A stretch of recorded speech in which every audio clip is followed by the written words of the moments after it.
You're going to be okay? I'm 63 years old. I'm likely to skate my way to the grave. But I have 3 young children who are all engineers, and I worry about their ability to work in American manufacturing down the road.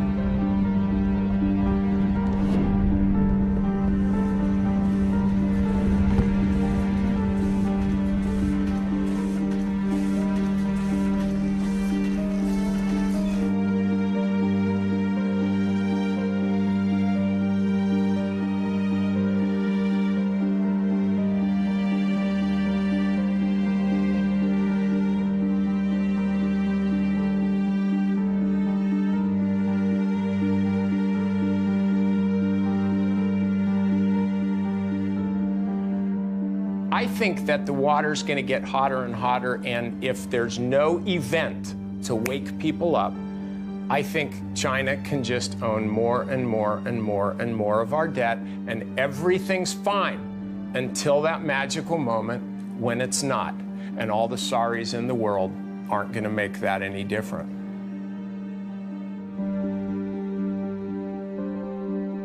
The film you're about to see addresses one of the most urgent problems facing America.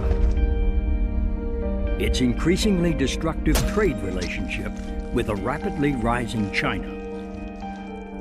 As you watch this film, it is important to always distinguish clearly between the good and hard-working people of China and their repressive communist government, now victimizing both American and Chinese citizens alike.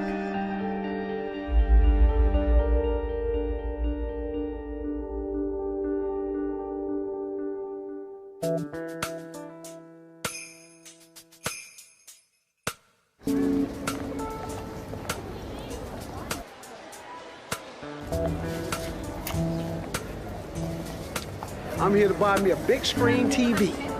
My first big screen, man. 40 inch, but 265.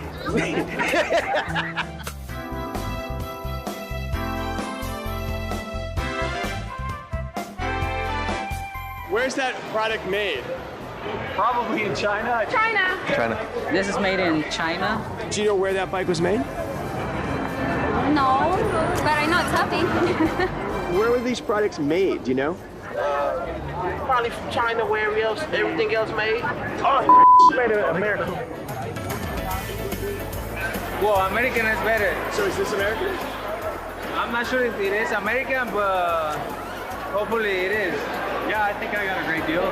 Can't beat $300 for a 46-inch TV. Tell you the truth, I didn't even come here exactly for this, but I seen it and couldn't pass up the deal, man. For, $200, you can't really, beat that. So they told me it was $200, and now it's in my cart now, Did you see where it was made? Oh yeah, it was made in China.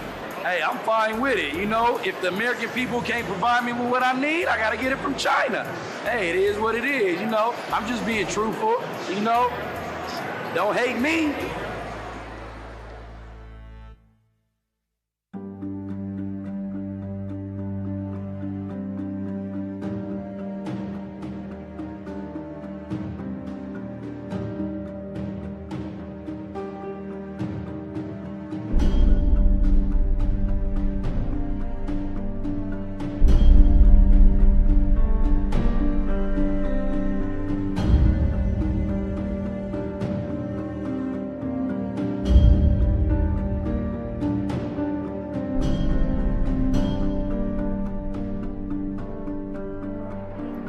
So how do you feel when Americans buy Chinese products?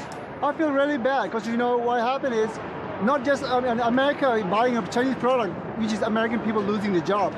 I was laid off 3 times within 6 months until I was permanently laid off. I graduated with my bachelor's in 2004. I've been out trying to use that, of course, because I spent a lot of money going to school. And I haven't been able to find anything. China, I think, is responsible for, wiping out a good deal of the manufacturing that we have or had in Northeast Ohio. And I think that is continuing as they continue to manipulate their currency, as they continue to not have the level of workplace safety or environmental or health standards that we have here in the United States. So we've seen our whole manufacturing base uproot and replant in a place where you can commit crimes against workers and just go out to dinner that night. So when a large company decides to move its production offshore and it closes a factory in a city or a town in the United States, that basically leaves, it's like a black hole. Suddenly that factory just disappears and everything else goes down with it. Jobs disappear, and the way the economy is going right now, it's tough to find a job. I just recently finished graduate school, and you know, even coming out with that, it's still hard to find one. Some of the workers at companies, literally their last act at the factory was to unbolt the machine and load it up to be shipped off to China. I even talked to a fellow down there. They wanted to send him over to China to teach the people how to run the machines that they were shipping over there. He was 63 years old. He said, I only got 2 more years to go and I can retire, so I'm not going to bother doing it. He said, bad enough they took my job, now they want me to show them how to do it too. People who were supplying that plant with materials, equipment, maintenance services, even the accounting firms, design firms, R&D firms, and then all the other services around it like restaurants, what happens to them? They're doomed. They go down with it. They can't follow that company offshore to Shanghai. It's difficult to be unemployed because you have a mortgage and you have your regular bills you have to pay. You have to pay for a car and you have to put food on the table. And when you have just a small amount of money from the state coming in, sometimes it's hard to make it. I'm trying to get food. Like, that's what I'm here for. I mean, this is not just unemployment line. This is for people who are hungry, and I'm hungry. And it just really is unfair that, you know, being in a country as great as the United States, to have our people struggling the way they are, to not find what is just common. You work, that's what you do. And for them not to find that month after month after month, it just doesn't make sense to me yet. I don't know if it's the president, I don't know if it's the... Honestly, I don't know who to point the blame to. If we talk about who's to blame, I think partially our own government. Our government should be doing something. They could have stepped in, I think, a long time ago. Please hear us and please understand that companies like this are special. Small companies are what makes America. And unless somebody does something about unrestricted importing, you're going to lose the rest of us, too.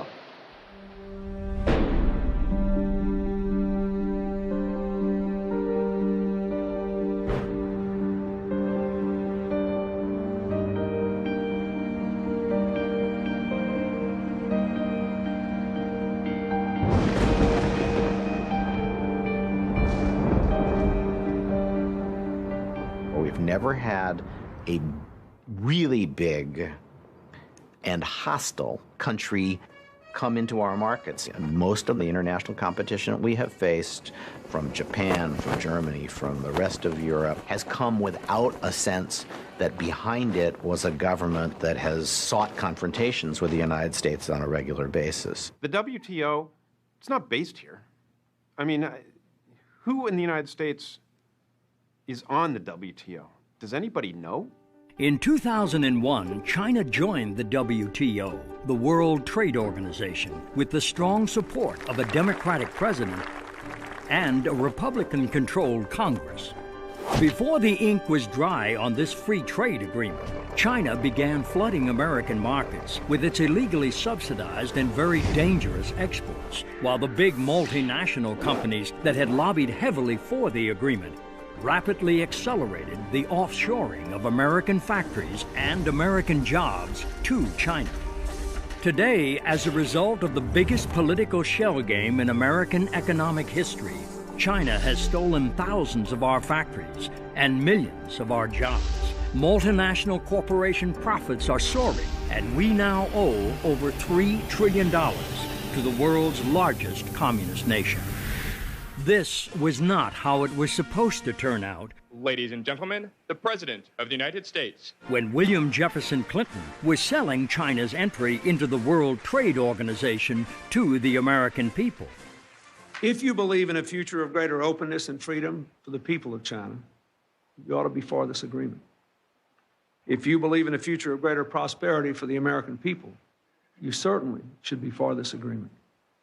If you believe in a future of peace and security for Asia and the world, you should be for this agreement. This is the right thing to do. It's an historic opportunity and a profound American responsibility. In pushing for China's entry into the WTO, President Clinton embraced a doctrine dating back to President Richard Nixon, known in Washington circles as the policy of engagement. Peking, historic site for an unprecedented meeting between East and West. President and Mrs. Nixon arrive, and Premier Zhou Enlai is on hand to extend an official welcome to the presidential couple. It's Mr. Nixon's initial move toward his self-proclaimed goal, a generation of peace. Here, President Clinton offers his own vision of the goal of engaging China. I don't believe it's right to crack down on people for their religious views or their political expression or because they want to be in an association like the Falun Gong. I don't think that's right. But I don't believe that we will have more influence on China by giving them the back of our hand. In masterfully arguing for China's entry into the World Trade Organization, President Clinton promised the brightest of futures for both American workers and American manufacturers. Economically, this agreement is the equivalent of a one-way street. It requires China to open its markets with a fifth of the world's population, potentially the biggest markets in the world. For the first time, China will agree to play by the same open trading rules we do. Never happened before. For the first time, our companies will be able to sell and distribute products in China made by workers here in America. And by economically engaging China, both Democrats and Republicans argued this would ultimately democratize the Chinese dragon and free the Chinese people.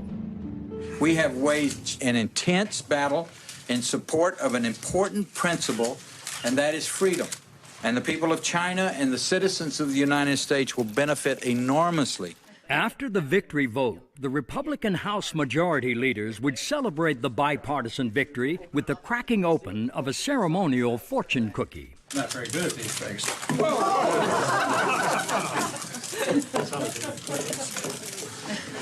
It's got a lottery number, no. It says, new American proverb. New prosperity awaits you because normal trade relations. Yeah! It's a confrontation of worldviews that we will win, and I'm looking forward to the future. So just what has America's future looked like since China joined the World Trade Organization in 2001? We are in a trade war, and stealing, lying, and cheating on the part of the Chinese is all part of it. Free trade's great stuff if you can get it. What we have with China is not free trade. For China to sell something at 1/10 of the price of what it would cost in the United States to produce, they are cheating monumentally in a major, massive sort of way on everything. When China joined the World Trade Organization in 2001, it promised to stop cheating and play by fair trade rules. That meant abandoning unfair trade practices like currency manipulation, illegal export subsidies, and abusing its workers.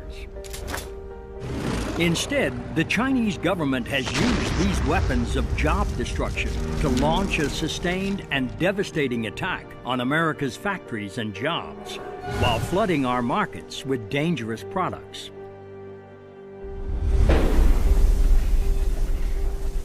There's no question that a large part of China's competitive advantage has come from environmental neglect. But the Chinese government's willingness to use pollution as a competitive edge has come at a heavy price. China has the most degraded environment in the world. 16 of the world's 20th dirtiest cities are located in the People's Republic. Less than 1% of their urban air meets the air quality standards set by the European Union. It's difficult to think about what is happening, particularly the lungs of children, breathing air like that. In one fell swoop, you can move your production to China and not have to deal with 100 years of regulations that we've put into place to protect our workers, to protect our society, just by moving your production to China, because they don't have any.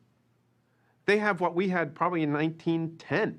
The most tragic story is the cancer villages because of toxic metals in the soil, because of the pollution, because the manufacturers have not been forced to clean up their plants. And so essentially what we have is the world's most degraded environment. Whether you're talking about heavy metals pollution, air pollution, water pollution, China's got it all. And particularly for heavy industries like chemicals or steel, the ability to wantonly pollute in China adds up to a huge cost advantage in the global marketplace. If a company like Bao Steel in China is allowed to dump pollution into the Yangtze River when, say, United States Steel Company is not allowed to do the same in the Ohio River, that's going to be a source of competitive advantage for the Chinese because pollution control costs money. It provides them an economic advantage in environmental cost of approximately $40 a steel ton, or represents about 5% of the cost of producing that steel. Is a 5% cost advantage significant? In the steel industry, 5% cost advantage is greater than our profitability. And here's the ultimate irony.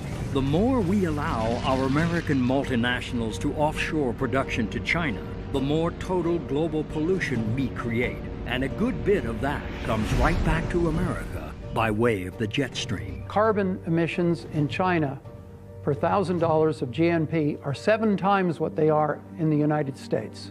That leads to carbon emissions and particulate matter falling all along the coast of the United States. 25% of the particulate emissions falling in California are from Asia in general and China in particular. There are good and bad reasons why goods are cheap in the international economy. The good reason is that somebody's a good producer, that they're quick, that they get the product to market, they have good technology, that their workers are efficient and well-trained. The bad reason is that the workers are treated like dirt. When the workers in China are being abused, then workers in America have a tougher time competing against them. As an employer in China, do you have any regulations that you have to deal with, like OSHA, labor regulations? Do you have to pay even Social Security or Medicare? Do you have to protect your workers in difficult or unsafe conditions? No. No, no, no, no. No, you don't. You go to prison if you try to form a labor union. Freedom of association, the right to organize and bargain collectively are completely absent in China today. There's no equivalent to OSHA, occupational safety regulations, and they lose about 130,000 men and women to, and that's the ones they report on, to accidents per year that many of which could be prevented with good protection. They don't comply with their own child labor laws, prison labor laws, health and safety laws, minimum wage laws. Well, there's a Dr. Lee who lives in New Jersey who was actually an American citizen, and he was in China and he was arrested and kept in one of their work camps for 3 years. When he was finally released, thanks to pressure from the American people, he came back to New Jersey and he was in a store and he saw these big slippers he'd made in the work camp. Every day, 12, 14, 16 hour day, you have a quota. Okay, if you cannot finish the quota, you will get a punishment. You will go to solitary confinement. And the police always say, good labor, good food. Less labor, less food. You don't labor, no food. How can Walmarts or anyone else in the United States allow production facilities in China to sell garments, chopsticks, Christmas decorations are made in forced labor camps? You can go to China, go to every prison camp. You can see what are the prisoners doing. Everybody very busy. What are they doing? Put a button on the shirt. What are they doing? Making the rubber boots. What are they doing? Crowded together, assemble the Christmas lights.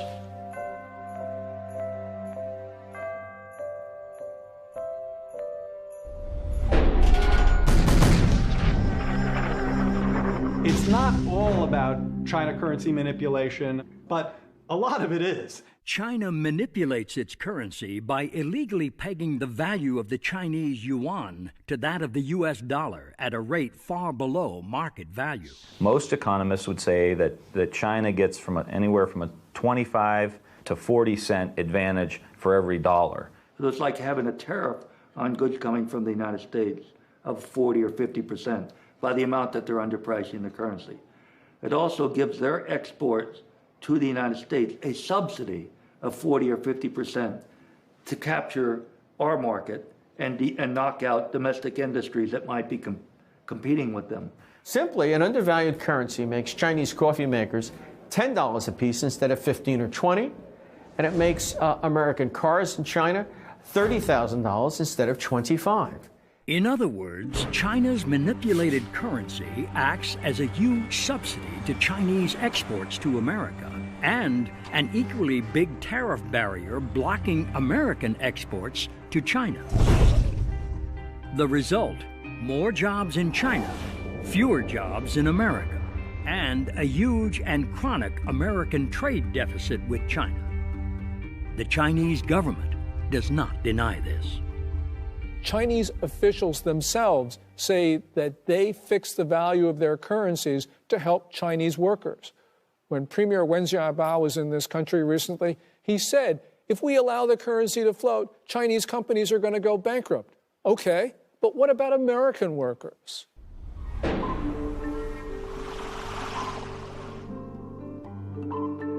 They're cheating on the intellectual property by just flat out pirating stuff from the United States. You don't want China to get their hands on your latest piece of technology or whatever, because they will copy it and they will turn around and produce it.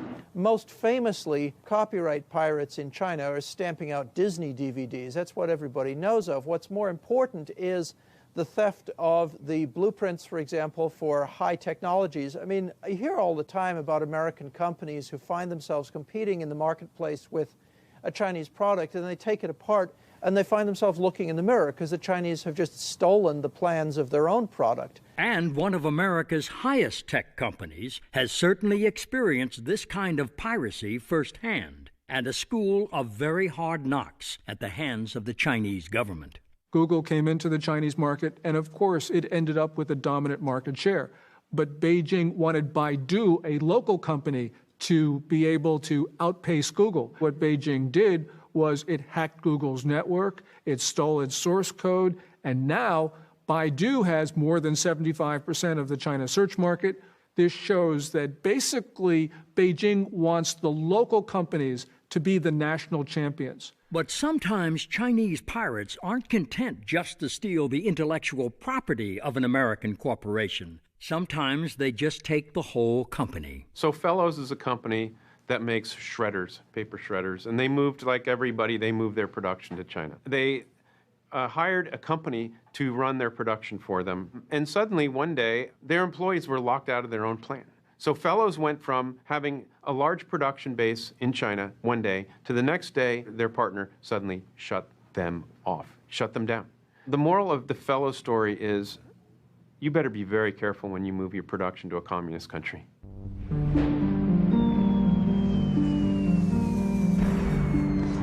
It makes no sense that China, who produces 45% of the steel in the world, has high manufacturing costs, yet sells steel at the lowest cost in the world and is growing at a rate of 7 or 8%. This growth from 100 million tons to 700 million tons, growing by 50 million tons per year, is all due to state subsidies. The problem is that American companies cannot compete because they're not competing with Chinese companies, they're competing with the Chinese government. At the end of the day, it most certainly will result in more unemployment in the U.S. and to the advantage of China. We're chumps. So just how big of a chump has America been for supporting China's entry into the World Trade Organization in 2001?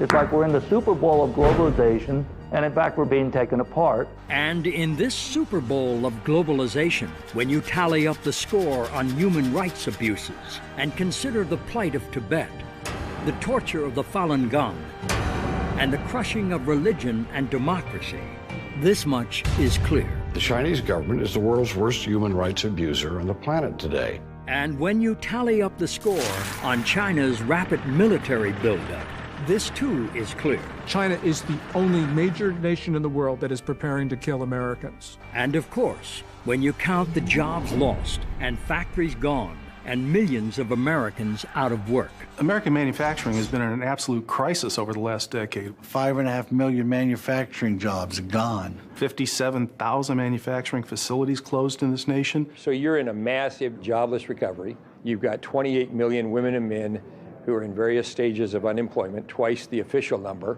When you tally up all these scores, it's crystal clear that China's entry into the World Trade Organization has been both a losing and a very dangerous proposition, even as America has all but completely surrendered its manufacturing base to China.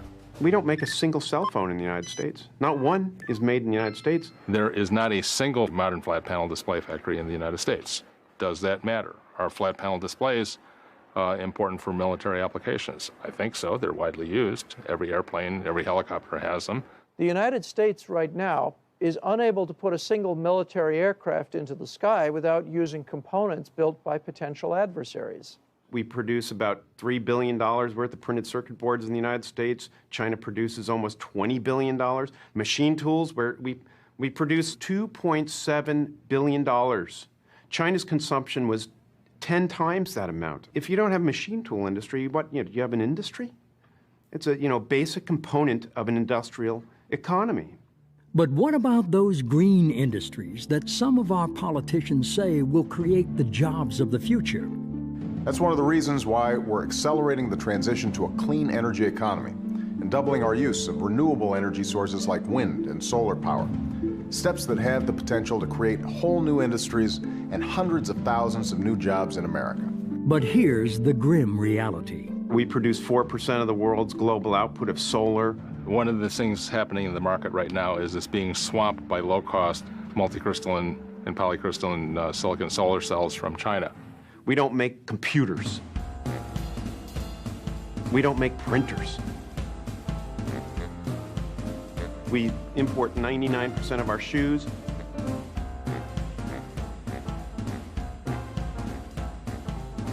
Mass-produced consumer products, we basically don't make them anymore. But it's not just mass-produced consumer goods we are losing to China. Some of our very best paying manufacturing jobs are also now quite literally being shanghaied. Boeing at its peak in the Seattle-Everett area had about 50,000 employees. That was no more than 5 years ago.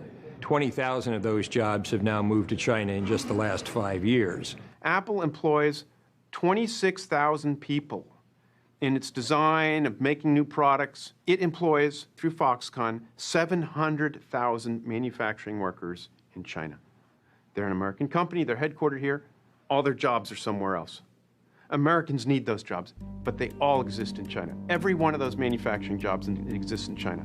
These are jobs that could very easily be in Silicon Valley, in Oregon, Northern California in general, along the coast, for which there are well-trained and very interested women and men who would take them in a heartbeat. And even white-collar workers are now in China's crosshairs. The white-collar worker understands that China is now moving up in the feeding frenzy to, for example, software and other kinds of production. They're moving away from just process technology up to more really intellectual technology. Now, it's not a very big part of their economy, but you can look in the United States, it's having a devastating effect. If the jobs for production move to China, the support jobs for white collar, to a big degree, will move to China.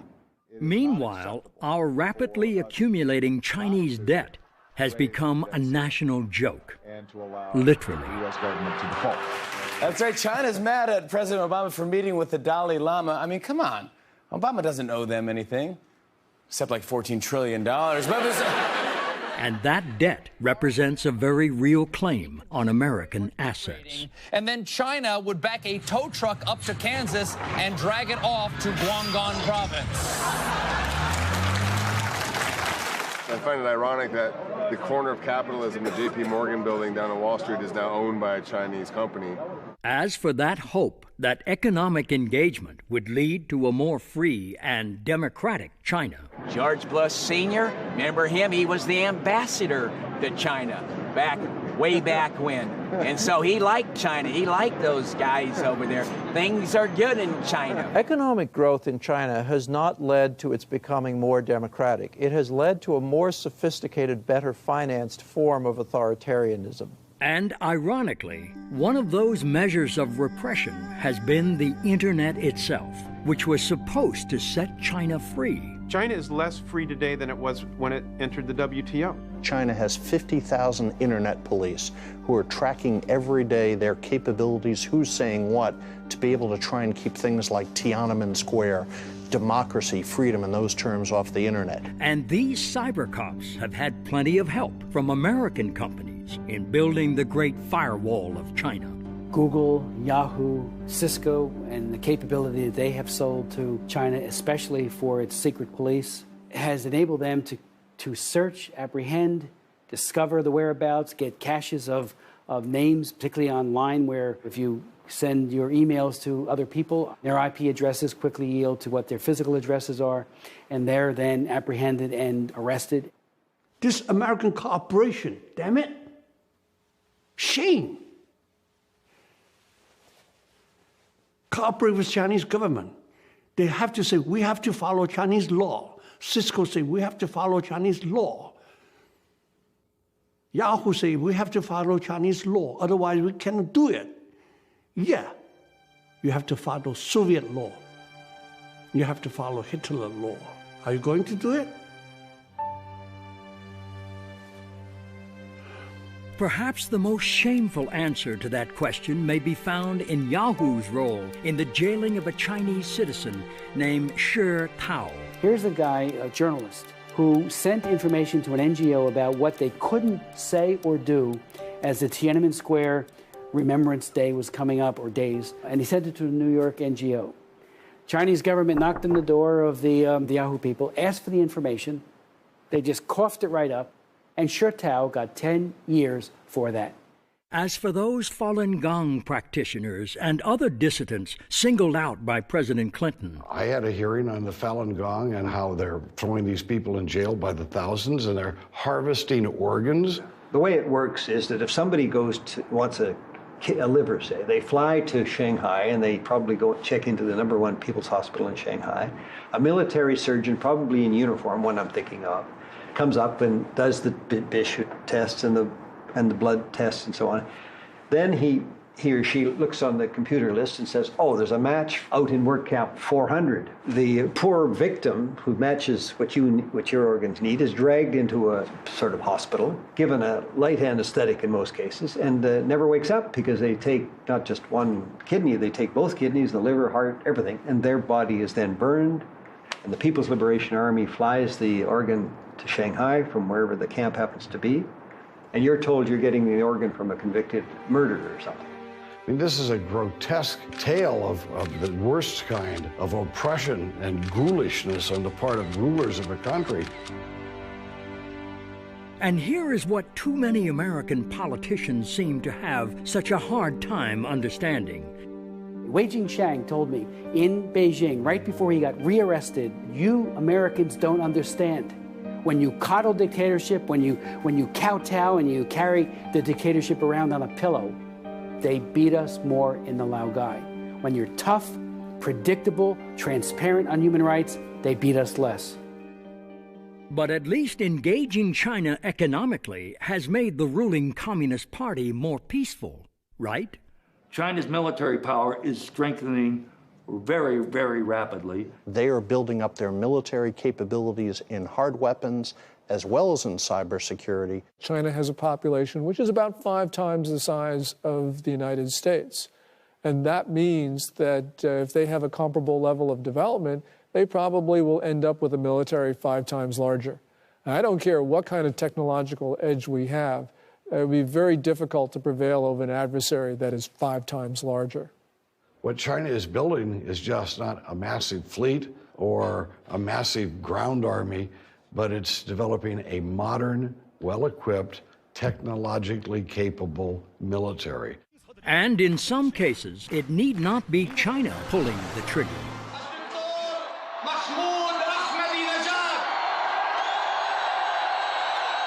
Or launching the missiles, as the case may be.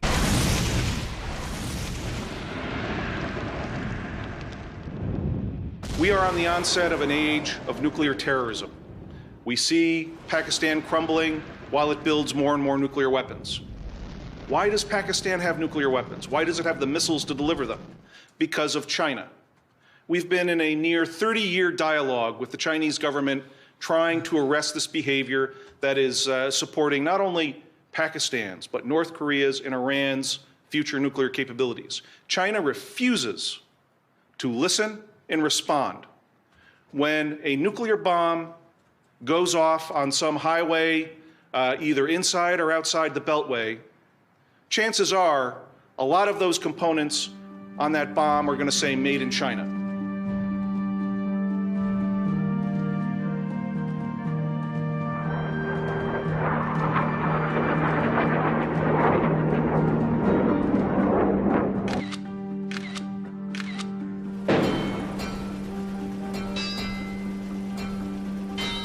I had my children's Thomas the Train sets recalled because the ink on the red ones was lead foil. They're not only ruining our economy, they're poisoning our children with the toys that we give them. I want to be careful about what products I buy because I want to know that they're safe and they're good. I want to be careful about what products I buy because I want to make sure that the people who are producing those are being treated properly. And I want to be careful about the products I buy because I want to make sure that the people in my community are people who are able to have jobs at a decent wage. And all of those things are tied together. Every time a consumer walks into a Walmart, first thing they have to do is be aware enough to look for the label. Then when they pick up that good and it says made in China, I want them to think, it might either break down or it could kill me. Number one, this thing, if I buy it, might cost me or someone in my family or my friends their job. Lastly, hey, if I buy this, that money's going to go over to help finance what is essentially the most rapid military buildup of a totalitarian regime since when? The 30s. I mean, make no mistake about that. 91% of every product in a Walmart store is manufactured in China. Walmart spent $50 billion in China 2 years ago. If Walmart were a country, they would be China's fourth largest trading partner. When an American goes into a Walmart and buys a product made in China, that person is thinking just price. If you're a person on a pension shopping at Walmart, you kind of like the Great Wall of Mart. But what they really need to think about is how that product got there. It got there because you have a predatory system which is really trying to undercut American manufacturers and therefore American workers. And when a consumer goes into Walmart, picks up a good made in China, what do you want them to think about before they get to the cash register? Think about your relative that just got laid off or the factory that just got shut down. Think about the school that is doing with less because the manufacturing base has gone and the tax base has left. Think about the lower income that you're receiving now because we're not making products and we're not buying our own products. When Americans buy a product from Walmart, I want them to remember the children, the family, the workers who has earned very, very little from those products. This is not just an economic matter, this is a security matter because the Chinese government has made it clear that it wants to undermine America's role in the world. So, yeah, things are cheap at Walmart, but we have to understand the consequences. But even if you don't want to consider the broader economic or national security consequences of consuming goods made in China, you may at least want to think about your own personal safety and that of your family. If you put it in your mouth or the hands of a child, don't buy it from China. Over the last 5 years, we've had a number of scandals involving Chinese products. And these products have killed people not only in China, but also in the United States. Do you want to buy pipe for your residential community that's going to put all the water into everybody's houses that is tainted with arsenic and mercury so that it'll leach out into your water so that when you turn on your spigot in your house, you're suddenly contaminating yourself because that pipe was made cheaper in China? Goodyear Tire outside of Montreal that closed about 4 years ago and put 850 people out of work. Moved the production to China because they could make tires, I think it was for $4 a tire cheaper.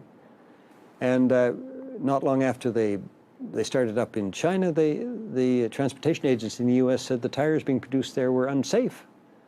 I mean, is this what corporate America or corporate Canada thinks is the way they should be conducting themselves? I don't think so.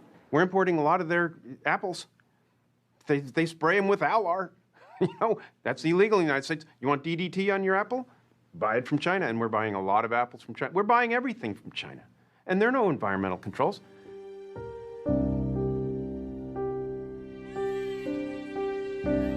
There is a risk of suffocation, that kids can get trapped and die. They took him to the hospital where they pronounced him dead.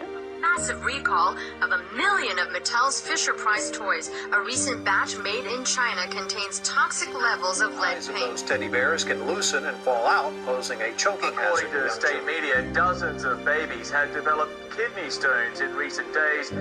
Thousands of pets across the country died after eating tainted pet food. That led to a massive pet food recall. My wife Bonnie died in December after receiving heparin that was later recalled by Baxter. My son Randy died a month later under the same circumstances. Some brands have been found to contain a toxic chemical used in antifreeze. Pork from pigs, force-fed wastewater. If it comes from China and the price seems too good to be true, then it probably is. It is very difficult for any country to protect their citizens from Chinese products. The real problem here is that you have a political system that does not punish manufacturers for bad products. And it's because it's the nature of the political system. The Communist Party does not allow independent prosecutors, doesn't allow a free press, doesn't allow people to complain about bad products. Let's take fish. There are 3.5 million fish farms in China. The fish are raised in contaminated ponds. They're fed all kinds of hormones. And the biggest market for that fish is the United States. 85% of the tilapia comes from China. Most of our shrimp comes from China. US FDA only has the ability to inspect 1% of the fish coming into the United States. 65% of the 1% they reject. They don't have the authority to confiscate the fish. So if the ship comes into Charleston and gets rejected, then it goes to Miami or New Orleans or some other port, and eventually the fish gets in. And because of such dangers, Americans are becoming more and more aware of the Made in China label. But that doesn't always guarantee one's safety or convenience. I personally do look at the labels of where things are made. But sometimes I go to buy things and it's impossible to find something that isn't made in China. But my wife's a good card-carrying liberal. She believes in all the worthy causes in the world and all that sort of thing. And she's an intelligent woman, I want to say, for the record.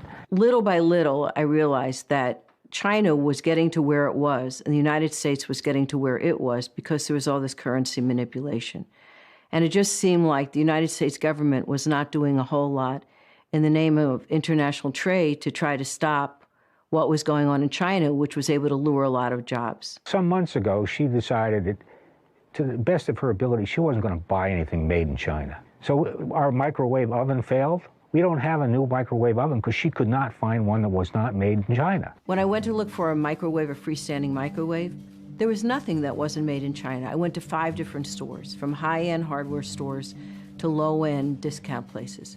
Nothing was available that wasn't made in China. And my experience from things made in China was that they weren't healthy. You never knew what was in them. They didn't work for very long. And they broke down if they worked in the beginning. So I then decided I just wasn't going to buy anything that was made in China. So we just, do not have a microwave anymore. Right around the same time, we had a under-a-counter electric unit for heating in one of the rooms. And the same thing happened. You couldn't get any electric baseboard that wasn't made in China. And I thought, well, my last one was made in America. I had it for 23 years. It worked great. Now I couldn't find it. And I just got completely discouraged that no American manufacturers were coming in to produce quality products over here. And that's the dilemma we now find ourselves in. As China has used its weapons of job destruction to so thoroughly capture our markets, we are left with few choices other than to buy from China. But the more we buy from China, the more risks our families face from dangerous Chinese products, and the more jobs we lose. And because this is true, we now must also confront this much bigger truth. We import a lot of stuff from China, but a lot of it we don't pay for. I mean, we've got no goods to ship in the opposite direction. So we just ship bundles of dollar bills. Between $2 and $3 trillion is available to buy up pieces of America. In other words, we're living beyond our means. We have an artificially high standard of living. We're consuming more than we create. That's a very dangerous situation, okay? And especially if your principal creditor is a nation like China. So just exactly how did we in America allow ourselves to be backed into such a dangerous Chinese corner? When you live in a democracy, it's always subjected to being hijacked. And our democracy has been hijacked by the multinational corporations. The corporate responsibility is to its shareholders, and it often has a legal fiduciary responsibility to its shareholders. The government has responsibility to the people and the national interest. Those are not necessarily the same. U.S. multinational corporations knew exactly what was going to happen. They didn't have any plans to increase exports to China after China joined the WTO. They had plans to move production to China, but they were, I'd say, dishonest or disingenuous, because the whole rhetoric around China joining the WTO was about free trade and opening markets and engaging with China. For the first time, our companies will be able to sell and distribute products in China made by workers here in America. When in fact it was really self-interest and profit motive on the part of U.S. multinationals that drove that debate. And U.S. China Commissioner and businessman Dan Slane knows firsthand just how this offshoring shell game is working since China joined the World Trade Organization in 2001 and began flooding American markets with illegally subsidized exports. I had a plywood manufacturing facility in Bowling Green, Kentucky, selling plywood to furniture manufacturers in the United States. In 2002, all my competitors were moving to China. Essentially, I had two choices. I shut the company down or I moved it to China. And I opened up 3 factories in China and delivered to the customer in the United States 50% cheaper than I could make it in Bowling Green. And Slane's newfound competitive edge was all due to China's illegal weapons of job destruction. Manipulating the currency was a huge help for me because it kept our prices down. I had no environmental issues, and the most important thing was that I could sell my product at cost, and every month the Chinese government would send me a check for 17% of my exports, and that was my net margin and my profit. So was Slane wrong to offshore his factories to China? This interchange with U.S. China Commissioner and multinational corporation lobbyist William Reinsch offers some perspective. It's not generally regarded as the job of a large American company to, substitute itself for the government. What most of the companies want to do is they want to be consistent with government, with U.S. law and U.S. practice. If the government tells them that they would like them to do something, they generally do it. So they don't have any responsible per se to the American people other than obeying the existing laws and regulations. Is that fair? Well, what responsibility would you like them to have to the American people other than trying to be good corporate citizens and to be profitable? Would you define a good corporate citizen as a company that moves its factories over to China and creates massive unemployment in the Midwest? Is that good corporate citizen? Well, I think that you'd have to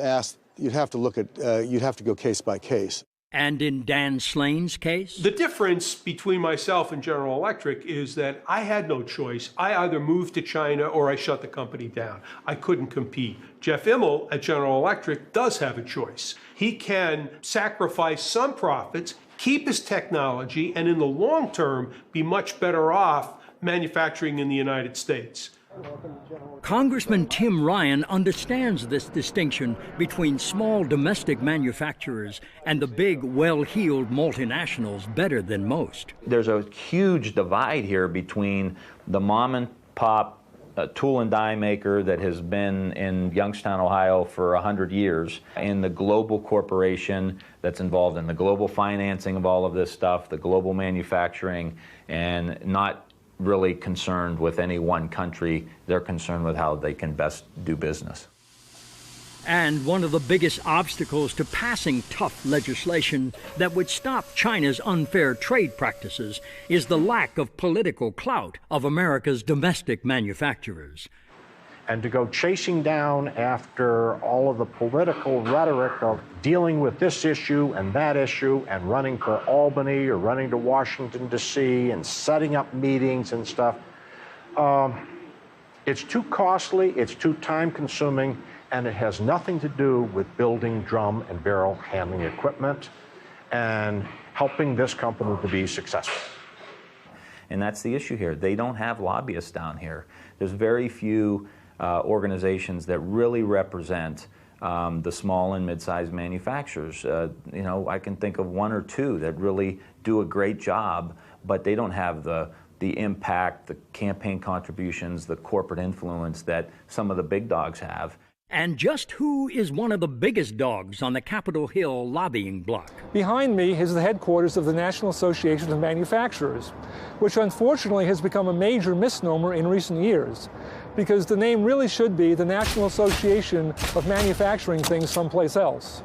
If you go back and you look at the National Association of Manufacturers meetings in which they were talking about endorsing or not endorsing the Ryan Murphy China currency bill, you will see that there was a huge split where the small and medium-sized manufacturers endorsed the bill. But the 20% of the membership that gives 80% of the dues didn't want to have anything to do with the Ryan Murphy China currency bill.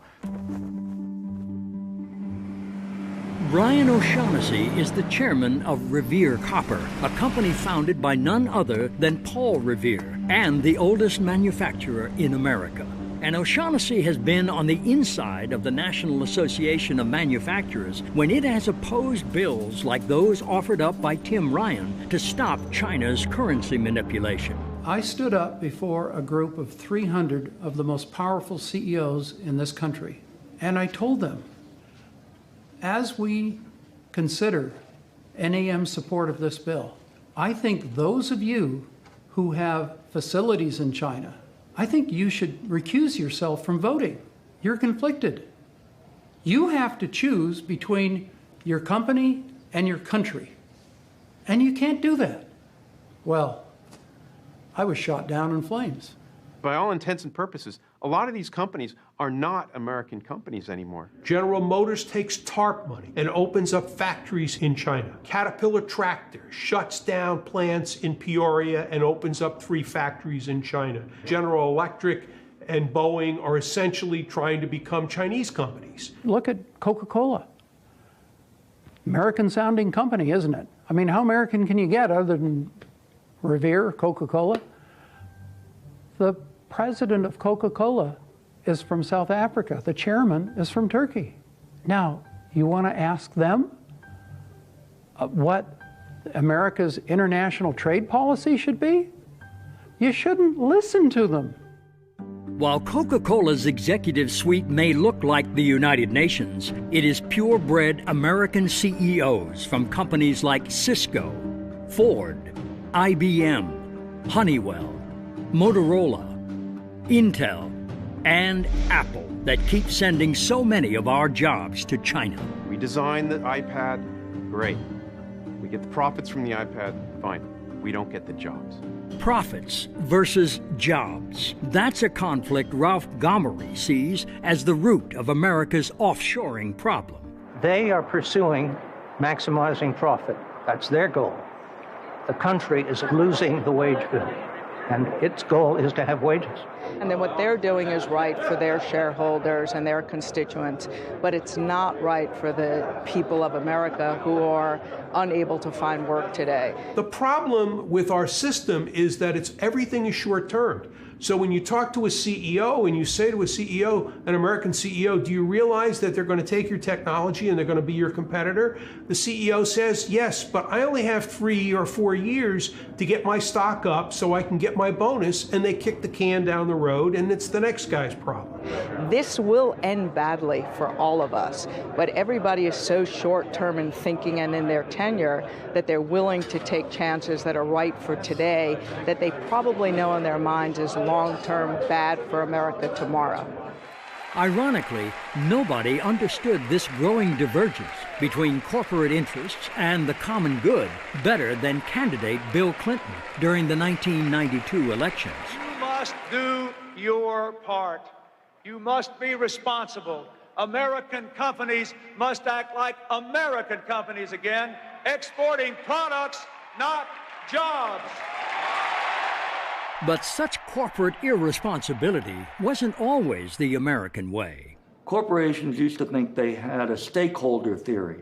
In other words, they had a responsibility to the nation, to their community, to their workers, and to their shareholders.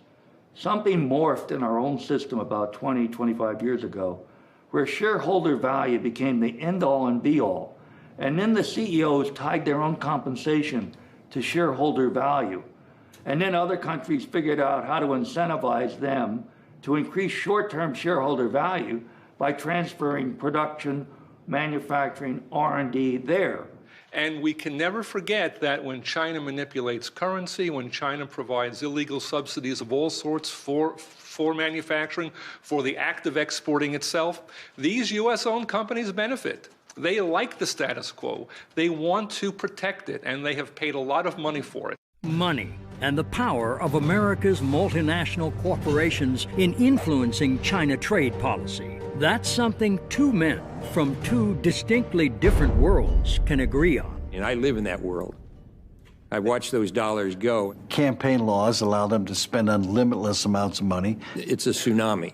But to former White House advisor Jared Bernstein, it's more than just money and politics driving our jobs offshore. It's also the prevailing free market view in the Oval Office, regardless of political party. I think there is a deeply embedded view that I do not think is wholly wrong, that capital must be happy if we're going to have a successful economy. And no multinational company has been happier to move its capital offshore than General Electric. But this is truly a fool's game. The Chinese have no intention of turning over their domestic market to foreign companies. Once they're able to master the technology, they are going to make it very difficult for foreign corporations to make a profit. When I go out and do speeches to corporate audiences on China and they want me to talk about strategy, it's like, hey, you're going over to China, you're giving them your avionics so you can participate in a regional jet game in China, and 2 or 3 or 5 years from now, you're going to try to sell your regional jets in Europe, and your biggest competitor is going to be that China guy. How stupid is that? What's happening, unfortunately, in the United States is way too many of our multinational corporations, not only they're shifting their manufacturing overseas, but along with it goes their technology, their intellectual property. And while many of us are concerned, deeply concerned about the loss of jobs, we're just as concerned about the loss of intellectual property. That's sort of the future of America. The thing is, nobody's really looked at all the industries that have been lost. It's very hard to get information on the industries that are gone or that are just about gone because the government doesn't keep track of any data. They don't follow industries. They have no market analysts who follow specific industries. So nobody knows what's happened with all of our industrial capacity that's vanished or is in the process of vanishing. The next thing you see is you're not doing any work over there yourself. The Chinese are doing it for you entirely. And we see that. The two mid-range aircraft in the world are the Airbus 319 and the Boeing 737. 5 years from now, the Chinese have already told both companies they will no longer buy either aircraft. That mid-range aircraft, the one that is dominant throughout Asia, will be entirely manufactured in China under a Chinese mark or name, using technology that they took from Airbus on the one hand and Boeing on the other. Look around, well, tell me what you see. Every day more people in the street. Too bad they sent our jobs away. In China, they're not workers, they're just slaves. When people wake, it's a world of trade and greed. And the CEOs get richer, and our jobs all move offshore. Oh.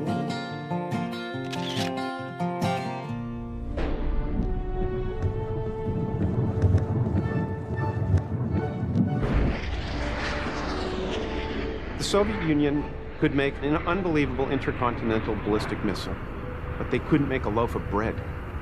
Now, we can make a stealth fighter, but we can't make a pair of shoes. You can't be a world power if you don't make anything but hot air. And we're well on our way to that. You can't have sustainable long-run economic growth at robust levels in the absence of a manufacturing base. Less than 9% of American workers now in the manufacturing sector. We as a country can't survive into the long term with under 25% of our women and men making things. Manufacturing jobs have a higher multiplier than service industry jobs. That is to say, every one manufacturing job that you bring into a community ultimately supports half a dozen other jobs. If you are honest about how jobs have evolved in the United States, small business arose only when there was a stable manufacturing base put under them. My mother and many mothers of yours, I'm sure, up on the commission, they gave themselves home permanence. It was only when there was a stability of middle-class incomes that you had beauty parlors and nail salons and pizza parlors and McDonald's and all of the things we think of as small business. Every one manufacturing job that you bring into a community ultimately supports half a dozen other jobs. Those manufacturers provide the good-paying jobs in our community, and it's the jobs that a father or mother can work at the factory, raise their family, have some health care, have a safe pension, donate a little bit of money into the basket in church on Sunday, vote for the school levy, vote for the police and fire levy to help build strong communities. And when those factories got wiped out and they went from 200 to 30 people, it becomes very difficult for these communities to sustain themselves. Ultimately, the most important reason why America must restore its manufacturing base is to hold on to the research and development, the R&D. That is the taproot of all of the technological innovations we will need to create new jobs in new industries. Manufacturing is the origin of 70% of U.S. R&D. That's true even today. You can't do your R&D here and do your manufacturing there. You can't move your manufacturing overseas and not move your technology and all your engineering. I mean, it's nice to do R&D and come up with a super-duper design or a new product, but if you can't make it, what's the sense of doing the R&D? When we say we've kept our technology or our IP, but we've moved our manufacturing, that's just not true. It's an impossible feat. They're totally coupled. So as manufacturing has moved offshore, R&D has gone right with it. So as we move more and more manufacturing over to China and people can re-engineer and understand how things are made, we are teaching the country how to compete with us, and ultimately they are. So that the new products, the next cutting-edge product, is being developed there where the manufacturing's going on in China rather than here where the manufacturing was and now is no longer.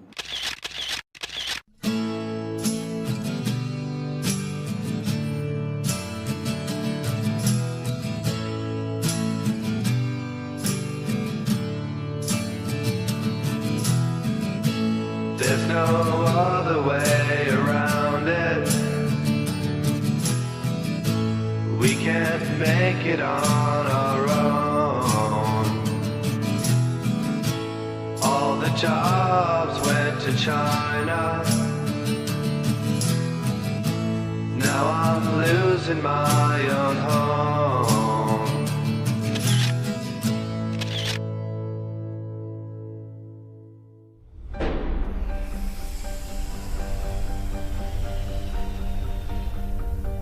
We need to change course. We need definitive U.S. action. We need to show the Chinese that there are limits, that they have to be responsible citizens, and if that they're not responsible citizens, there are consequences. I like the idea of doing business with China. There are a few people over there, but it must be on our terms. If it's not on our terms, then it's on their terms, and if it's on their terms, they don't have our best interests in mind. People sometimes say that we can't stand up to the Chinese on any of these issues because we risk starting a, quote, trade war.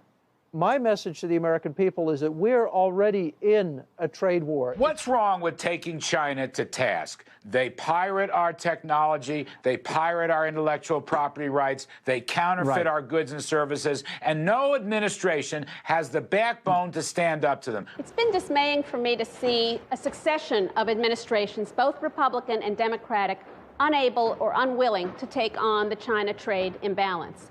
And I would say part of that is the very cozy relationship that any White House has with the big multinational corporations and with the intellectual elite that have taken a very soft view on this issue. So I think both Democratic and Republican administrations have failed us in the same way. So how do we, the people, overcome the power and influence of the big multinational companies and the deadly inertia of our political leadership to bring about long overdue changes in the U.S.-China trade relationship? You know, it almost takes a movement, a Tea Party that's different than, it's completely divorced of left or right, or it's virtually a Tea Party that differentiates between right and wrong, which is very much different than left or right. I think this can only happen when the American people really understand what is happening to us and begin to demand that their congressmen and senators really, and the national government, take action in these areas. I think that at every level, people could boycott to some extent, and there would be a shot heard around the world. It's got to be a whole community effort by the citizenry, but we do need to create jobs. It doesn't always happen accidentally. Here's the message that needs to be developed. You know, look, it doesn't have to be this way. This is an economy and a global economy that has been made by policy choices that really do benefit the rich and the multinationals. Their interests no longer coincide with the interests of this country. So we have to do what's best for this country. They'll do what's best for their company, but we have to do what's best for this country. And that means all of us coming together, building an economy that really does work for everybody. So how do we build such an economy? We have to decide as a nation that we want manufacturing, that we want prosperity and the good jobs and income that come with manufacturing. The only thing that matters to me is Flint, Michigan, Dayton, Ohio, and Buffalo, New York. If you don't reestablish the manufacturing base of this country roughly at the level of 20 to 25% of workers, and the most immediate way to do that is trade reform with China. The best jobs program is trade reform with China. And the argument is pretty simple. The gross domestic product grows with only four things: consumption, investment, government spending, and net exports. And when you run a trade deficit, the simple math of that is that that's a negative in terms of growth. I think the number one thing that the United States has to do is to move to say we're going to balance our trade. Look, if we had had balanced trade, you wouldn't have had a decade of a drag on GDP that amounted to almost a point per year. So of course we would be better off. Now people say, how do you do that? And I'm a young guy when President Kennedy said we're going to the moon. He didn't have a clue how to get to the moon. But we set it as a national goal, and we figure out how to do it because we're a smart, creative people. And if we are to truly balance our trade, we cannot do it by boosting exports alone. President Obama says, let's export more. We're now exporting more than $100 billion a year in goods and services to China. But it isn't exports that matter. It's the difference between imports and exports. Exports are great, but if your imports grow more rapidly than your exports, there's a drain on demand for what Americans make. We get more unemployment, and the economy sinks into the kind of mess we're in. If you look at America today, we have a very fast-growing export sector. And people talk about how we're going to come back with exports. That's just all silly. America is going to come back from import substitution. We don't have to take over the world in exports. We simply need to get back our market here. In fact, American consumers and citizens seem to be far ahead of our politicians when it comes to understanding both the dangers we face and the need for fundamental change. We're a subsidiary of China and getting worse and worse because they're going to own us pretty soon. No, you can't have it both ways. We either want the jobs, the manufacturing, everything here in the United States, and we're going to buy it, but you go to the store and you look for the cheapest thing, which usually comes from China. I do buy China stuff, but I'd prefer to buy American things. Why? I think it's better just to support the economy here rather than, you can buy cheaply in China, but I think it's better for our economy if we buy here. We also got to look at our principles too. Look how they're living. Is that what we want to support? We open up our markets to everybody. And I think that if that's how it's going to be, it needs to be a two-way street. And I think politically, our system has not supported, the American worker, the American product from that standpoint. And perhaps the biggest reason our politicians are failing us is because they have truly forgotten the proper role of government. I used to debate a colleague of mine, my counterpart from the Chamber of Commerce, and he used to say to me, it's not my job to play Santa Claus to the workers or to paint my company green. It's my job to make money for the shareholders. And I agree with that. That is the job of corporations, but it is government's job to make sure that companies are doing that within a framework that makes sense. I think the field that we're playing on not only needs to be level, but I think everybody needs to be on one field. We're not even on the same field as the Chinese. We are paying very good wages. We're providing health care to our employees. We are in a regulated business as far as workplace safety for our employees. We pay our taxes gladly, and we cannot compete with a non-regulated workplace that pays their employees pennies and are allowed to import their goods into this country with no restrictions. I mean, what is the alternative for America? Say all of our workers should take a 50%, 60% pay cut, and then we'll really take on China. We'll get them, or have dirtier air, or have the Cuyahoga River catch on fire again because there's so much pollution going in. Is that really how we're going to compete with China? I think it's the complete opposite. I think we reinvest back into our workers. I think we jumpstart the middle class, and I think have policies in place that would encourage manufacturing back here to put those good jobs in place here in the United States. But even if we ultimately solve our economic problems, there will still be very difficult challenges ahead in the U.S.-China relationship. If tensions do rise, we must always remember this. There's a real difference between the Chinese people and the Chinese government. Most of the criticisms that we have are of the Chinese government, the actions that the Chinese government has taken with respect to trade policy and worker rights repression, and the Chinese people suffer from a lot of those same policies. China until today is a totalitarian regime, is a dynasty. No change at all. Not republic, not people's country.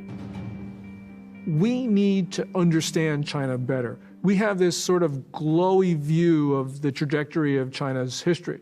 But what we have seen, especially over the last couple of years, is a China that is moving in the wrong directions on everything. And it's not just human rights. It's its relations with its neighbors, its economy, you name it. This is a country that is going backwards in all phases. I hear people referring to the PRC or the People's Republic. Well, let's be honest. As soon as we accept that phrase, we're joining China in the reality distortion field. It's a lie. It is not the People's, and it is not the Republic. Stop saying that. It's Communist China. We've got to spread the word that there's danger out there, and we need to change our policies. We can no longer afford to treat a communist dictatorship in China as we would treat any other democratic institution, because they have treated us like fools for doing that. And that's because we have been fools.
Look around, well, tell me what you see. Every day, more people in the street. Said I used to work in a factory. Right now, I'd work for anything. Oh, oh, oh, oh. It's not me, but my family I wish to feed. Not much, but we got simple needs. Too bad they sent our jobs away. In China, they're not workers, they're just slaves. When people wait, it's a world of trade and greed. And the CEOs get richer, and our jobs all move offshore. Oh,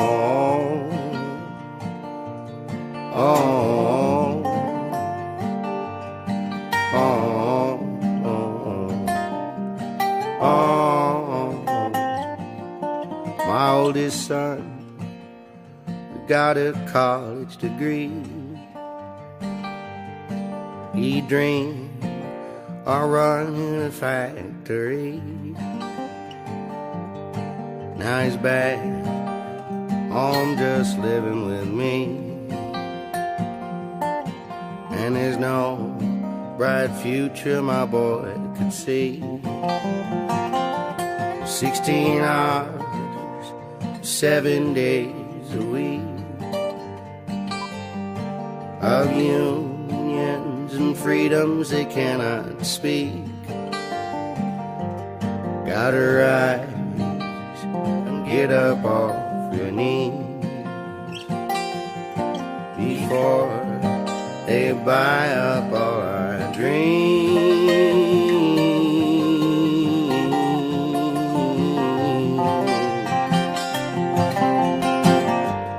We go to the store and spend our money,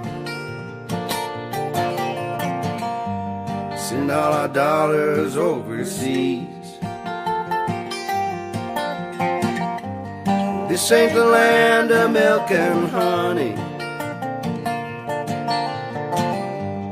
This is a land of trade and greed. We go to the store and spend our money, send all our dollars overseas. This ain't the land of milk and honey. This is a land of trade and greed.